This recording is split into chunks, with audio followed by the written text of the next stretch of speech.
Primavera and Unison for inviting me to do this. This is really exciting, and I love to talk about these things all the time. And I hope I can give you information that that you can actually use to improve your catalogs. And this last panel was really good because they talked a lot about the things that we're going to see now, but I'm going to try to make sense of it all, to bring it together in a way that you can actually use to come ahead of the line of people wanting to sync and put their music in sync.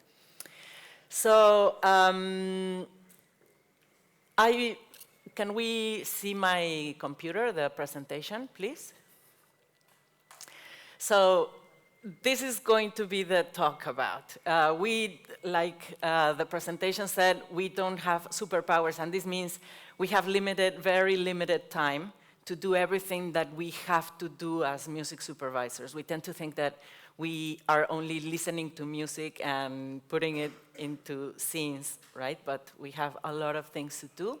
So this is a presentation about how to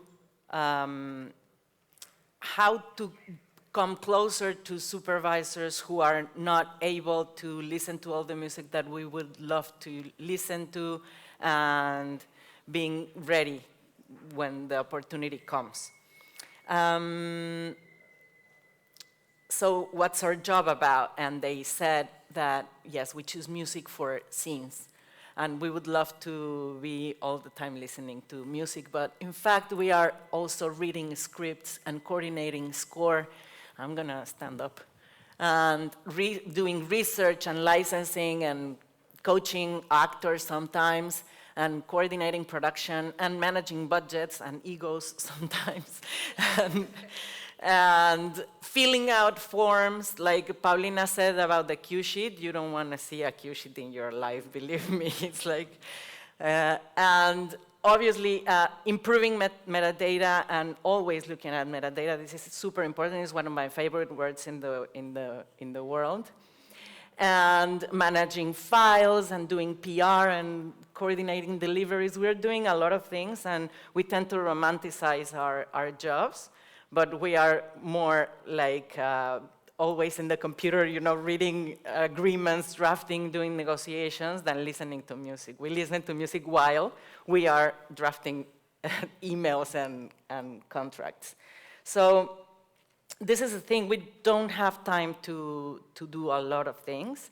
So this is why it's important that you have all your ducks in a row, so that when we come to you or that we can find you, you are ready to do it and you save time for us. And in that way, we will be so thrilled to work with you that we will want to work over and over again with you. So this is the point. How do we find music? And Paulina is right. We find music in so many ways. There's music everywhere, and we go outside and there's a random way to find music. But most music supervisors, or a lot of music supervisors, we first use our trusted sources. People, companies, sync agents, for example, labels, managers, and people that we know that have their ducks in a row. Because we cannot afford to lose time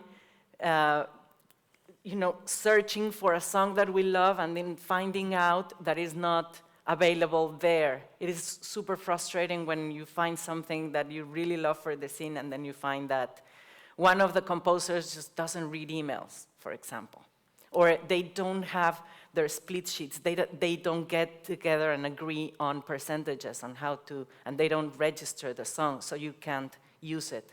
So we tend to go to our trusted sources, and for that I use, for example, playlists in Spotify. I have tons of playlists with so many thematics. Like I have obviously the ones for my sources like Warner and Sony, but I also have chill, and I also have girl power, and when everything seems to be okay, but it's actually going to shit. And this kind of old thematics of playlists. I also use disco, and as you heard, a lot of music supervisors. I think it's almost a third of the music supervisors in the world are using Disco, so it is a pretty standard tool. And I think that catalogues are also using it a lot.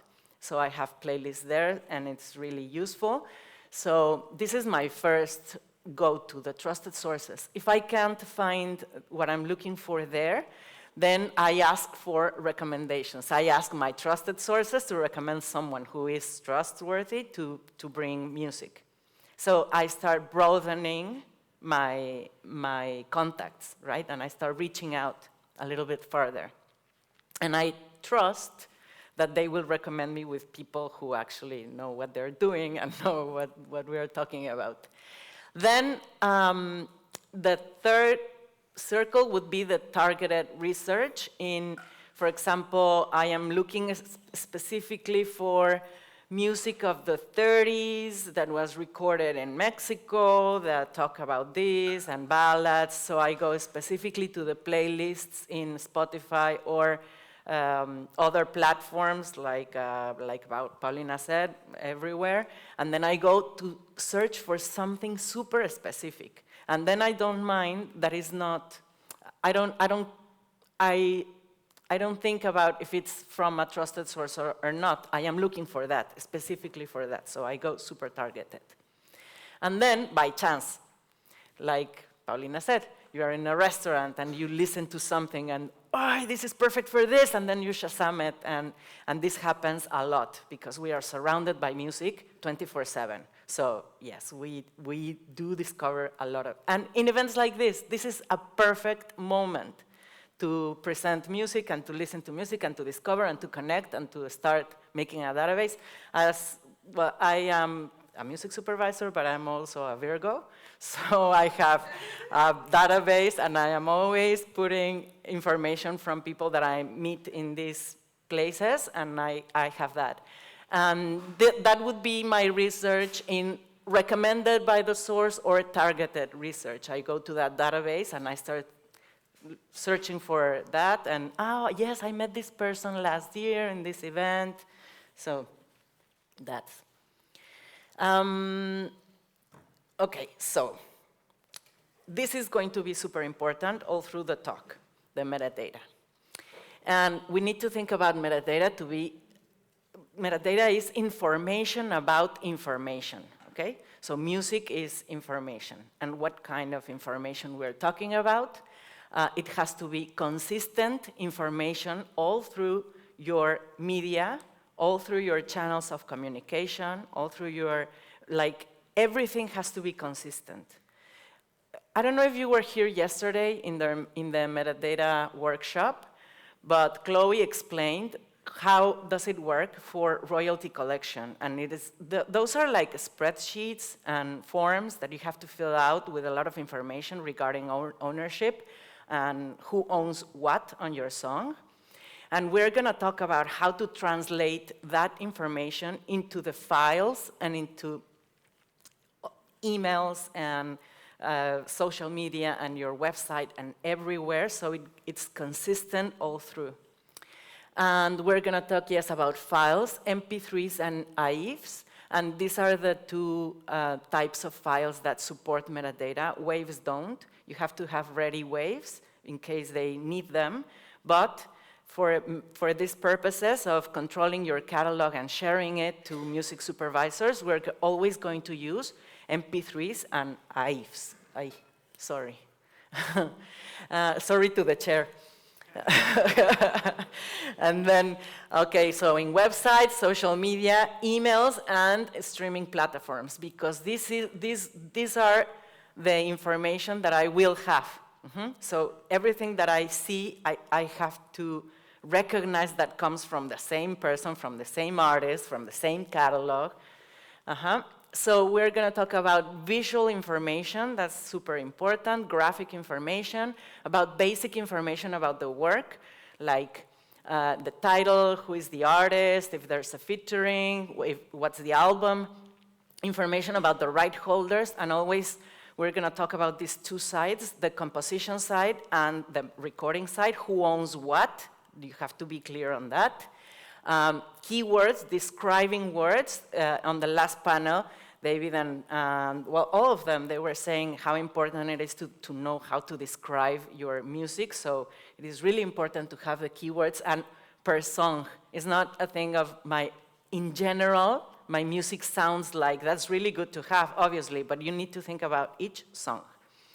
And then the contact information, and the contact information is super, super important, super important. If I have a file, and then I really love it, and it doesn't have the contact information, I might not have time to play detective, you know?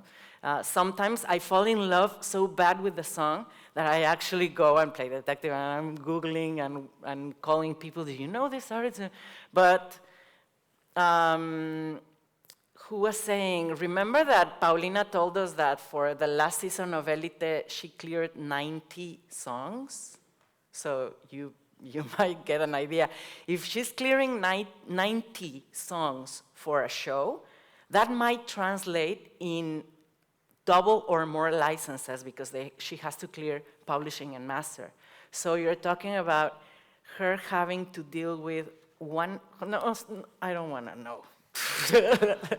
That's what she did the most for that show, clearing the music and agreements and negotiations, you know? So that's why this is super important, contact information. And metadata is going to help you for rights management, catalogation, public information in platforms. Like if you turn on the radio and you see the title, no, and the artist, that's metadata and all of that. And obviously, it's super practical information for supervisors and sync agents. So you can take a picture of this. This is an example of really practical metadata for music supervision. So, you have there an example from our friends Cobalt, and they know what they're doing actually when doing their metadata.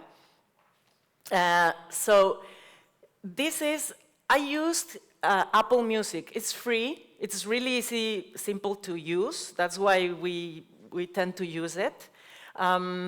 So if you go to the see information or go to info in the options of each track, it's going to open this window. And this is the main information. The artwork, when you are a catalog, I really recommend you using the same artwork for all of the works, because that way you are setting a brand in my brain, you know? Like now I can recognize all of the songs of this catalog. But if you're an artist, then you can use your own artwork and it's fine, like, it's okay. Even if you're an artist and for sync purposes, maybe you can have the logo of your band on each brand, and then you are reinforcing your image, right? This is me, this is me, this is me. Then the general information, title, artist, album, the character, the right holders, the authors and composers there. I put in parentheses the PRO. This is really important because I will always double check this information with the databases from the PROs, and it all has to match. That's why that's when you start thinking about all matching information. It has to be standardized everywhere. And then in the grouping, you put the publisher of the composer with the PRO as well. If there are more composers, put them in the same order so I know which publisher matches which composer. If one composer doesn't have a publishing, repeat the name of the composer. That's the way to tell me, I don't have a publisher, it's myself. I publish it myself. So repeat the name of the composer there. And who controls the master? With a slash, I put there that air traffic controller controls the master. So I go to Cobalt to clear the publishing, but I go to the band to clear the master side. And then the genre, and in genre, please use genres that we can all connect and we have in our minds. If you put like retro, dream, J, trap, pop, I'm not gonna find it because that's not a genre that I have in my head. But use something general, and if you have subgenres like that, use the comment section below. And this is all feeding the search engine. So when I type whatever, it's going to drag information from all of this, and I will find it. Then, yes, the characteristics, genre, the year, the BPM, and there is a difference between the BPM and the tempo, because sometimes, for example, a song can be 120, and I run at 120, but sometimes you listen to music that is 120, but it feels like mid-tempo because of the way of the delivery of the lyrics and the instrumentation, so it feels different. So in BPM, you put the actual BPM, mathematical BPM, and in the comments, you can add up mid-tempo or the feel of the song. And then you, in the comments, the first thing is the contact there, so I can have it. And then information about ownership. In this case, it's easy clear because Cobalt has the publishing, and they connected me to air traffic controller. So it was really easy to clear. It's not one stop because they don't control the master. Someone else controls the master. If Cobalt controlled also the master, it would have said one stop with capital letters. And one stop is like the sexiest word ever. So when someone tells me, well, if I have two amazing songs for a scene, and one is easy clear and one is one stop, I would probably go to one stop, so I don't have 180 licenses for the season.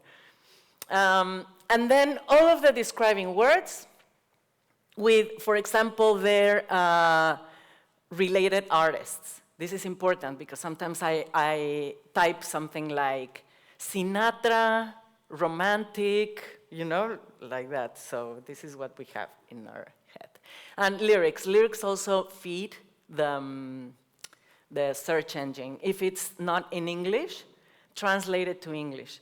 Most music supervisors speak English. And so it's practical to have it in English and Spanish. I actually recommend to try to work this as much as possible in English because most music supervisors speak English, and the ones that we speak Spanish or other languages, we also tend to speak English, so it's kind of a tool there. And yes, again, contact information, I cannot stress that enough. Okay, so let's talk, now that we have cleared the metadata, how to translate that metadata into files, we're going to talk about other kinds of that metadata, information, graphic and all, and how to distill that into the ways that we find music. And we're gonna start with a random finding of music. I am in a restaurant, having dinner with friends. I listen to a song, I love it, I Shazam it, I find it, oh great. I go to Spotify and I find the credits and I save it to a playlist that's called The Moment. You know how in movies, comedies and family comedies and all, there are two key moments in the movie. The one where everything goes great and they are running in the park and throwing themselves ice cream and having fun. And then the moment where everything goes to shit. And they are mopping, you know, crying, and the same park, but sad. And these are two key moments. So I put it in the happy moment, you know, in the everything goes right playlist. And then when I go out from the dinner party, and because of all the image that I saw in Shazam, and I saw this beautiful photograph and this typography, these characters, this name, and the logo of the band, and then I opened Shazam, and it matched. So yes, this is the same artist. So now I'm starting to remember I might not remember the name of the artist, but I certainly remember those colors and that image and that picture, and then I go to, and everything matches. So I go, and I'm walking the street back to my home, and suddenly I see a poster. Oh, isn't that the same logo of the same artist, the same picture, the same colors, the same design? Yes, it is. They're having a concert, and it has a QR. And I go to the QR, and it sends me to the website, which has the same colors, the same image. Yes, this is me again, hola, with the same colors, with the same, font. and the logo, and I am presenting here, and this is the venue, and this is my music, and this is my contact information again. So I decide to go to the show, and I actually invite some friends. I have a friend who works at Unison, and I know that he will love that. And I have another friend who is, he writes for a magazine, and I take my friends, and we go to the concert. And when we arrive to the concert, again, the same images, the same colors, the same. So now I do remember the name of the artist. I have super clear what's going on, and the next time that I see it, it's going to be already branded in my brain. So I go to Google. In the concert, of course, I love it, and I hear another song of this artist that I think, but this is good for the project that I am actually working on. So I want to Google them, and I find the website and the social media, and I see the credits on the Spotify, and I find all the information and the contact information immediately, and then I go to research the song, who owns what, to the PROs, to the databases of the PROs, and I have all the information. Now I'm ready to connect with them and tell them, I have this opportunity, I want to use your music, so what's up with you, no? And immediately they respond the email, because this is people who actually respond emails, and I'm like, yay! So, and they say, yes, this is my song, and they send me all of the information, the same information from the metadata, they send it on an email. And they say, yes, this is a song, these are the authors, this is the percentage for each author. Percentages is not necessary for metadata, but if you want to include it in the email, that's really good. And this is the publisher, and we control the master, and whatever you want, we're here, and we have music that sounds like this. What am I going to think when I receive that email? This is a trusted source, because this person knows what they're talking about. They're actually speaking the same language as I speak, using the same argot, giving me the information that they know that I need for synchronize it, to license it. So now I'm starting to get convinced that they have their ducks in a row. And because they have been imprinting an image in my head of consistency everywhere, from the first time that I met them in Shazam.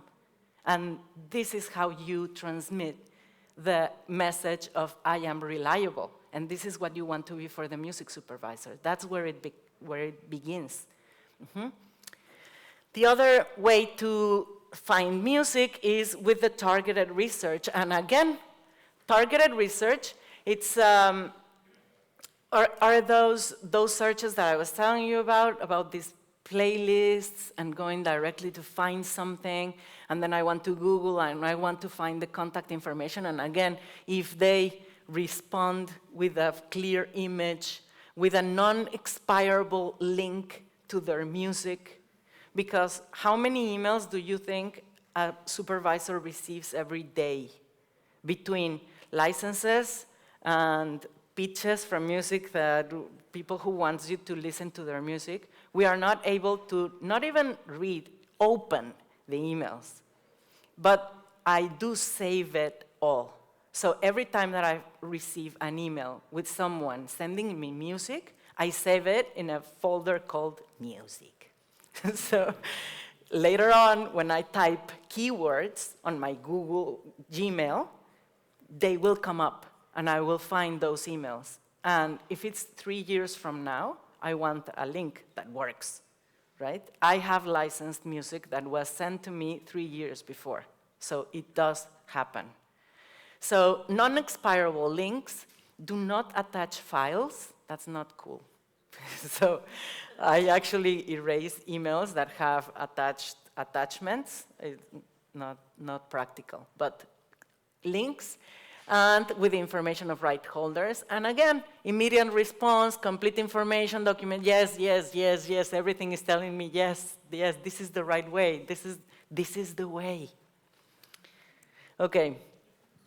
The next is recommended. Obviously, you are so much ahead when someone recommends you, yeah, o sea, make friends of someone who is friends of a supervisor that can eventually recommend your music to that person, and then you have it really, really clear. But that doesn't exempt you from sending complete information in your email, because it's not enough that someone says that you are reliable. You need to be reliable to actually, behave like a reliable person.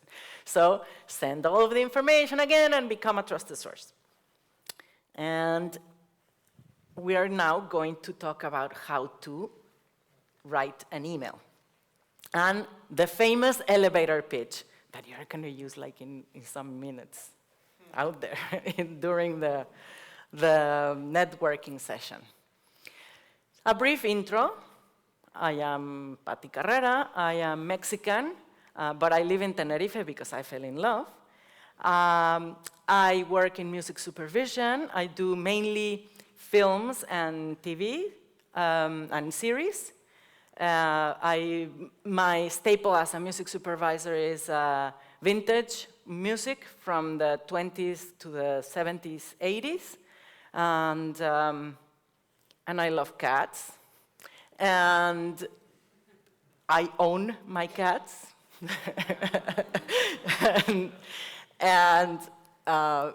Well, non-expirable link, when you give the contact information, you have to have a mechanism so that I can contact you and I can listen to music, maybe your website. On your website, you have a playlist, for example, or something like that, and the contact information. How to translate this to an email? I'm going to show you 4 emails that I received that really impacted me. And they all work. But I think that a hybrid between these 4 emails could really work. Okay, so the first one that I received is that one. And obviously, I'm a Virgo. My company is called Control Freaks. I loved it.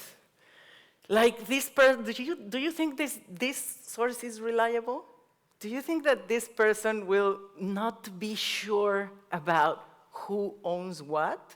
He knows. So he's sending me the release ID, the UPC command. I don't even use that. I'm a supervisor. But it is amazing. Like the message got through. I am actually using his email in this talk, so it worked. But it's a bit cold. You would say, like, is this an AI? Are you a robot? Okay, in this example, this is a really good example because this person did his homework. He actually went to IMDb, I guess, and he found out something that I was working on, or he saw the trailer. Okay, so how are you doing with Maria Felix? I looked at it, it looks fantastic, so I have this, and the link. The message is not so on point. This is me, this is what I do, these are the keywords, and I think you may use it in your series or in your project. It's more vague, but it's good. O sea, this is actually from a human being, and I appreciated that he took the time to know what I'm working on, right? The link, and this is good. That one has a Spotify link, 2 Spotify links, and this one has a disco link. So in my mind, it's like, oh, so he knows the drill, He has done this before. He knows that we know that he knows that we know.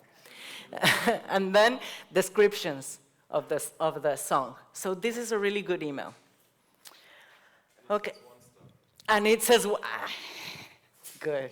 So now I want to open it. I hope it works. I hope it works. We're just like wishing that this is the song that I'm looking for. Okay. That email is a blast email. This was sent to like 1,000 people, but it's good. It's like, hey, hello. This is what I'm sending. The descriptions of the songs, the link. When I read that, it's like Lorem Possum. Have you seen the automatic? It's something silly. I always think about with the Lorem Possum.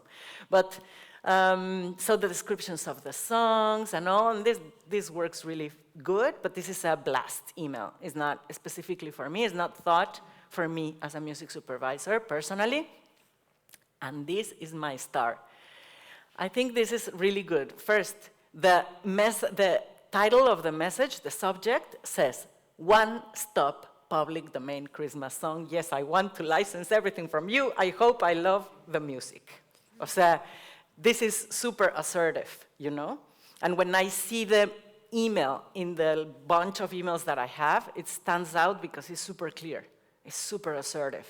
I like that. Hello, Patricia, I have 10 song original, blah, blah, blah, blah. Link, link, link, link, descriptions, descriptions, descriptions. She knows. This is reliable. So you see, you can make like a combination of emails. I don't know if you want to take pictures of these emails and the other ones. I can put them again there if you want to take advantage of this as well and make your own thing. So what I recommend is, besides doing this networking and meeting supervisors in events like this, research, this is the fun part. You will have to see a lot of movies and series and see what matches with your kind of catalog. And you will do a list of shows. And then you will research who is the music supervisor, who makes decisions regarding music in the music department. How do you do that? Go to the credits, wait. Yes, you will have to wait until the credits, pause, and write the name. Or you can go to IMDb. This is a really, really good tool. And I actually recommend that you do this list of all the shows and all the music supervisors, that you match music that will fit those shows. And when you have your list, go to IMDb Pro and open a test account, like the free trial.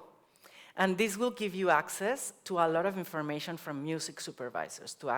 Some of us, we have our emails there, and some of us have the phone numbers. Don't call them. But you will find phone numbers. Use them wisely. You know how information it is. So collect those emails. Go to LinkedIn, for example. You can also make a free tryout. Download this Contact Out. Have you seen that Connect Out? Contact Out is like a, ¿cómo se llama? No sé cómo se llama, pero you know. Mi socio lo usa. ¿Verdad? It is super good. It's like an extension of Google that's called Contact Out. It's a green with two eyes, like goblin of some sort. But what it does is you connect that to LinkedIn, and it gives you the contact information. It extracts the contact information from LinkedIn. That's a really good tip. But again, use those wisely. If you cannot find an email and the only thing you have is social media, you can send a message to the social media, to the music supervisor saying, hello, where could I send you my music? That's it. Like, not invasive, but just asking for the actual info. I would like to share my music. Where can I send it to you? Maybe they won't answer, but maybe they will. So we should do things because of the yes, not because of the no, of the possibility of the yes. So when you have that list, draft your email with this information. Try to be concise, precise. I was born a beautiful morning of a spring. No, we don't care. I learned to play the guitar when I was 3. No. I collaborated with this. I was awarded with this. There will be time for that information. But for the first information, you want to be precise. Like, yes, I know what I'm doing. Yes, I speak your own language. Yes, I have my information complete. I have my registrations, my numbers. You can trust me. See, this is the message, the main message. Afterwards, you can like build a relationship. If it comes to, this is interesting, why don't you send me more music? Then you start building a relationship, and you will have time to let the supervisor know in depth who are you and what's your story and that. Okay, so you can take a picture of this as well. Last tips.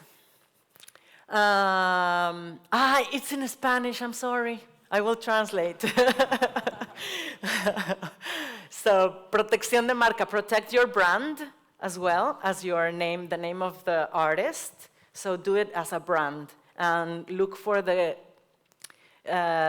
types of registration of brand for digital content, for all of your social media, website, platforms, everything, and also for live activities. Those are two different classes of registrations of brand. I think it's 28 and 41, don't believe me. 41, ¿verdad? Gracias. Are you a lawyer? Awesome. Good. So 41 and 28, online and live, live events. And your artistic name, register, protect your work and your phonogram. You can use Safe Creative, safecreative.org, and they use blockchain, and they give you the registration right away. I just thought, well, everybody talks about these numbers and everything. Yes, you need them. Yes, you need them. Yes, please. We will use this for the cue sheets that we love. So yes, we will need them. Clarity in what's the representation of the song, who owns what, publishing, label, PRO, and then find out what is Grace Note, AllMusic, Discogs, Apple Music Connect, Spotify for All, Nielsen, research and try to be there and use them, register, all of that. This is useful. Disco is, we have talked a lot about disco, so try to research. It might be good for you, not only for for pitching for music supervisors, but it's a really good tool to control your own catalog and know what you have and have everything ready. iTunes for metadata, Apple Music, no? Box, Dropbox, is not my favorite, but well, if you want to use them. Standardization of visuals and the discursos, how would you say discursos? It's like your speech, the way you present yourself, no? Written, and also work on that, and then standardize everything like that. And please have ready MP3s, AVs, waves, and stems, vocals, and instrumentals. Not 25 stems, but 8, like reasonable number of stems. And please collaborate, share, and spread the word. When an artist or a catalog tells me, I don't have what you're looking for, but I know someone who has, I will connect you. That speaks so highly of that person. It's not a grab like, I want it all. It's like, share, yes, I connect. That speaks good about, and this is how we do industry, no? So these are my tips. Please don't stop the music. So now we can go to some questions. I don't know if we have time for questions. Mike, please.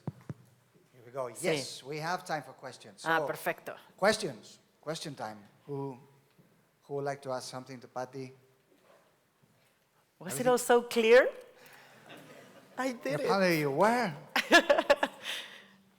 It's too much, right? I know. It's a lot of information for 1 hour, and I try to summarize. But if you want the presentation or to take pictures of more, let me know, and you can have my email, carrera.patricia. Okay, I can write it here. Hi. Hola. What's your name? Biggs. Frankie Biggs. I'm a record producer, Nice. DJ. Hola, Frankie. With the way that you have everything set up has to be so precise before you read it, or you don't open stuff that's attached. Do you think you find yourself missing a lot of music doing it that way? Sí. Yes. You will always lose music. O sea, but I learned how to deal with the frustration of missing out. Also, I have friends who are always going to the Fridays, Spotify's releases, and they try to listen to it all. But I don't have time, and I know that I am missing out, but I have clients, I have things that I have to do. I have to prioritize. So there's a point when you need to make a decision of what and how to be better at your job. My job is to solve music problems for producing companies, so that's what I tend to focus on. You say a third of those people use disco. Yes. Do you? I use disco. As in you're one of those thirds that use the See, disco I use disco all the time, every day. So disco, everybody. Yeah. DISCO. You know, it is designed by a music supervisor. So that's why it works, because they actually know what they're doing. And the customer service is really good, and they do these feedback sessions with music supervisors, and we're always telling them this and this and this, and they actually work on that. So that's really nice from a company. Hello. Hi, I'm Peter. Hola, I work Peter. for White Monkey Music Distribution. And my question is, do you work with unreleased tracks at all? Sí. Yeah? See, and you can have on the comment section unreleased, so I know that. So and you leave the year field, you leave it blank and unreleased. And yes, all the time.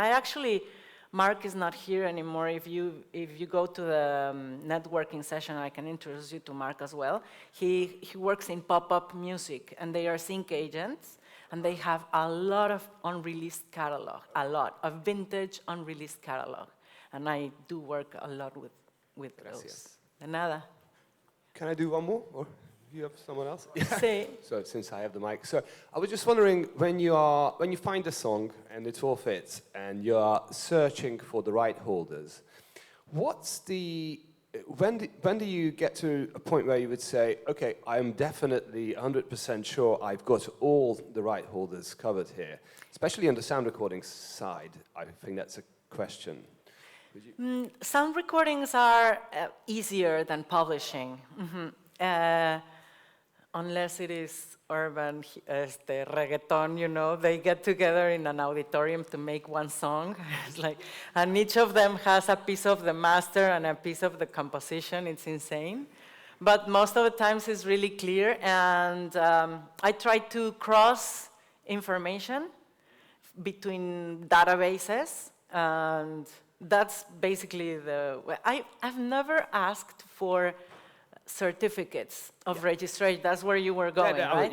I've never had the necessity, because when something is fishy, it doesn't smell good, I tend to, no, let's go to some other, option that is certain. We need legal certainty. If there is a production company that has a problem with someone claiming a song or a piece of a song, this is the end of your work with the producing company, and probably it will spread the word, it will get to be known that you screwed up with those, so we don't want that. Okay, thank you. Yes. Brilliant. Another question? Thank you, Patricia. Do you pay differently for rights depending on the source they're coming from? Because I get the feeling that as independent artists, sometimes we get this like, we're going to give you a lot of exposure as payment. Okay, see, yeah. You know? Yes, it can happen. Most music supervisors are really straightforward on how much we have. Calculating how much sync will cost it's tricky, because it depends mainly on three aspects, I think. 3 aspects. Or 4, I don't know. No, it depends on the size of the production, and for that you can ask about who is the producing company, who is the director, who are the actors, so you get a sense of, the size of it. The second is the kind of usage of the song. If it's going to be a credit song or a backing vocal, ¿cómo se dice? Words that I use every day. I lose, I forget. Incidentales, no? Yeah, incidentals, or so it depends on how long the usage is going to be. And the third one is the size of the song and of the artist. If I want to use David Bowie, I will probably have to sell my house. But if I use a song by you, it may not be as expensive as, that. So it all depends. You can ask questions to the music supervisor to get an idea of the size. And you can ask, for example, what is the budget for music and how many songs are used in the project. So if I have $10,000, but I have to clear 10 songs, then I won't be able to pay you more than, probably 800, because I need to pay credits, initial credits and credits, which are more expensive, and then the rest I have to divide them. So you start to make calculations on how. There are some music supervisors that won't provide you with that information because, but they might. So I know that me and my friends, if we have the money, we will give it to you. This is not our money. This is the production company's money. And we feel that are part of an industry and that we are stronger, together and with honest processes. So, thank you. You're welcome.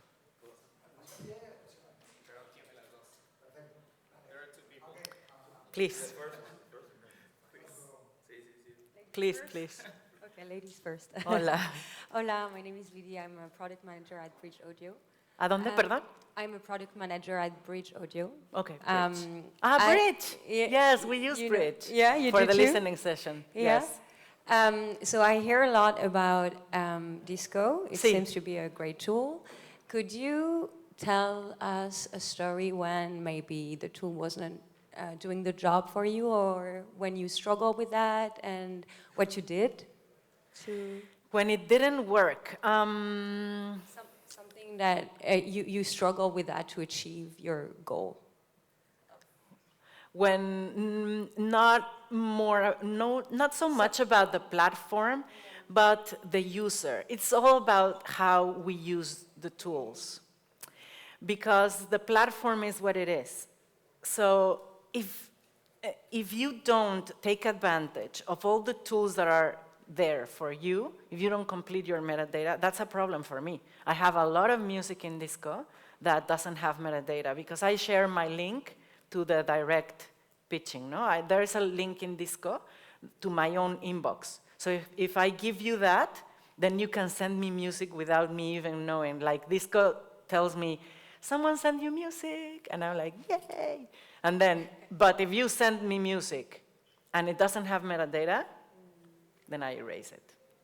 Last time I went through my library to check on metadata, I erased about 600 tracks without metadata because they are taking up a space and it's a waste of time, and it feeds my frustration when I listen to a great song that doesn't have metadata. It's horrible.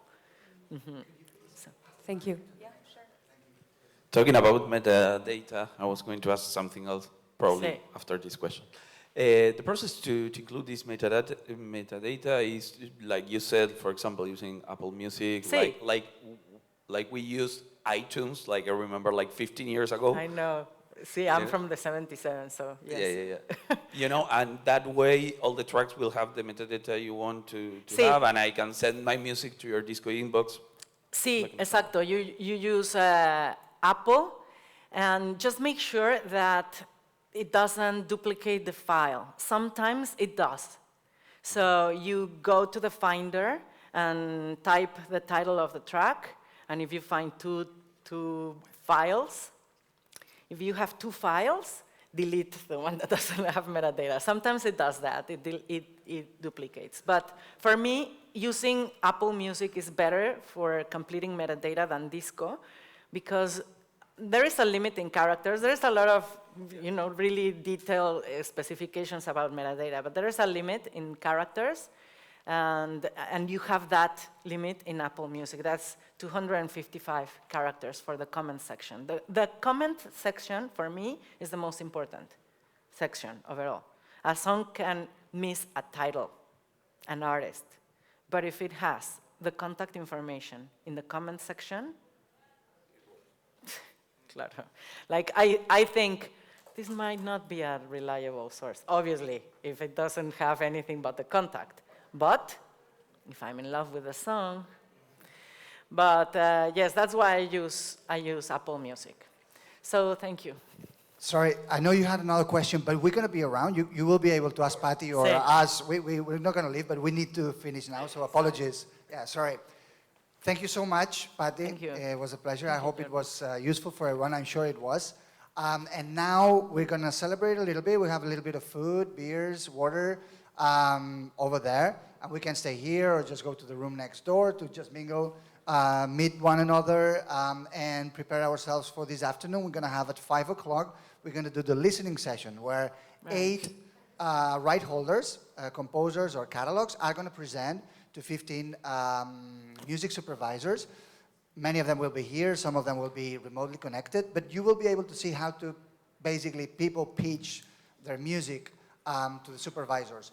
All of those right holders, they did like a workshop with Paty before the event, so they were prepared on how to do it. So if you are curious about that, you would like to learn, see how it works, also get to know the music supervisors, then please come back here at 5 o'clock. But now, before going, having food, having drinks, just allow me to thank again Primavera Pro for allowing this. Thank you to Paty for doing this amazing session.